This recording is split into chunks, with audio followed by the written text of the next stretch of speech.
State Attorney Jeff Smith could not do much. He had failed to convince adult prosecutors, so he started with me. Finding records of abused children as witness for a phony incident, that is simple. But there is still a lot more to come. For example, many abuse reports showed up in the state's archives, with Danielle as victim. But Smith needed psychological evidence to establish Marcus is an abused child. Maybe Kate's birthday invitation was his idea, but that's totally irrelevant. Smith is beyond any doubt the only brain in the school incident.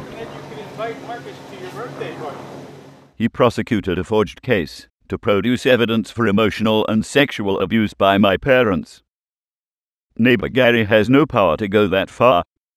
His wife admits under oath the dog abuse gossip was Gary's story, and so was the gun. Because he had trouble with his temper. The damaged equipment, a powerful sports bow, pointed at Mr. Gary White, and many other stories, produced by voices in his mind, creating anxiety, known as obsessive-compulsive disorder. But luckily, he found another quite obsessed partner who wanted to boost his career. And unfortunately, this prosecutor screwed it up, or let's emphasize it more clearly, he made quite incriminating mistakes. Now, you might ask, how do you prosecute a prosecutor? Here is the true answer. You don't. He is even more untouchable than a bad neighbor using the child abuse hotline. So, we can only show what mistakes have been made, and I promise they will surprise you. The case is about simple battery, which is any unwanted touching. Smith is eliminated. A motion brings the case to the adult court. None of the witnesses ever appeared in court. A not guilty verdict is published. Now, someone instructs the reporter Joy Hayes to delete this fact in the transcript. The jury had simply marked the wrong box. So now, I am guilty. Joy Hayes does not admit he was instructed. It was a coincidental mistake. Hi, this is Patty Marshall, court reporter with Joy Hayes & Associates in Inverness. Mr. Koller, this is pursuant to the conversation you and I had a couple of days ago. You are indeed correct. There was a typist error. But wasn't it fully published? We don't care, Mike. Well, we don't even care whether we care or not. Fine. But, Marcus, I don't see mistakes of Jeff Smith. Just wait, you will. I was ordered to take anger management classes and be evaluated by 2 psychologists. My parents arranged them, but the probation officer cancelled them. He told Judge Howard, we did that because we do not agree with the court. Wow, who did that? Probation officer Gannon Westmoreland Was his name. But don't worry. supports this claim with an affidavit. He said also, my father attempted to make illegal recordings, kind of repeating the old wiretap charges. God bless America. Officer Gannon Westmoreland is suddenly replaced by Eric Peterson during the probation.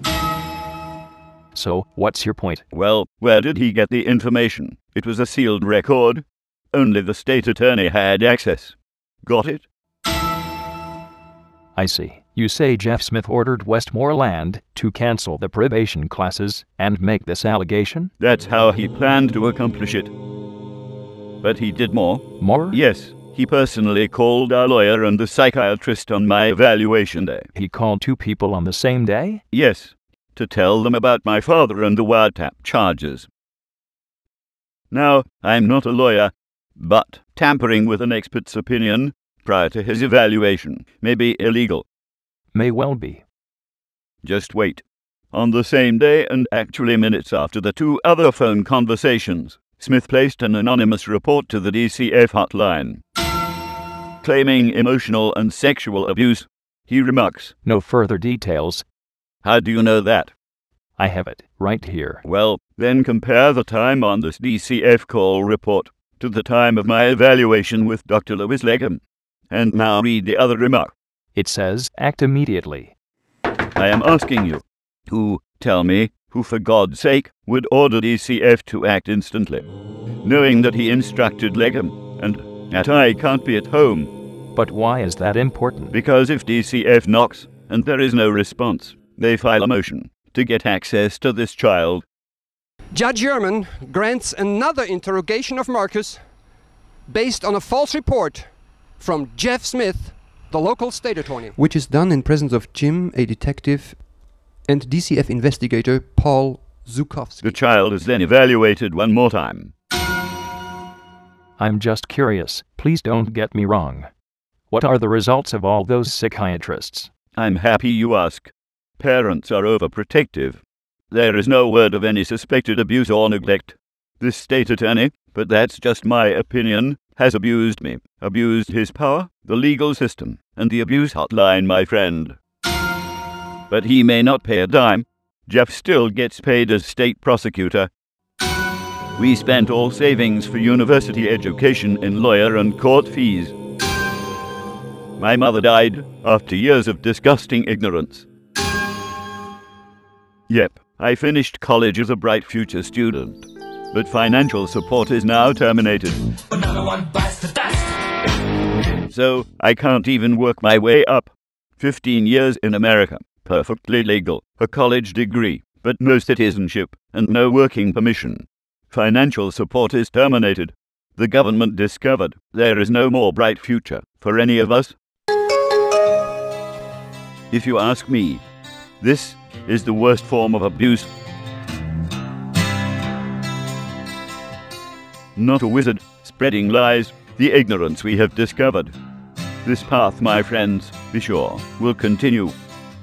Yes, right. Legal experts will look for the needles in the haystack. He was the wizard of 1,000 kings. Anything faulty in this publication. You simply can't accuse a prosecutor. He told me tales and he drank my wine. Me and my magic man kind of feeling fine. What you can do is go home, go home, go home.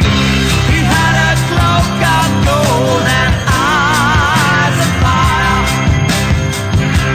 And as he spoke, I felt a deep desire to free the world of its fear and pain, and help the people to feel free again.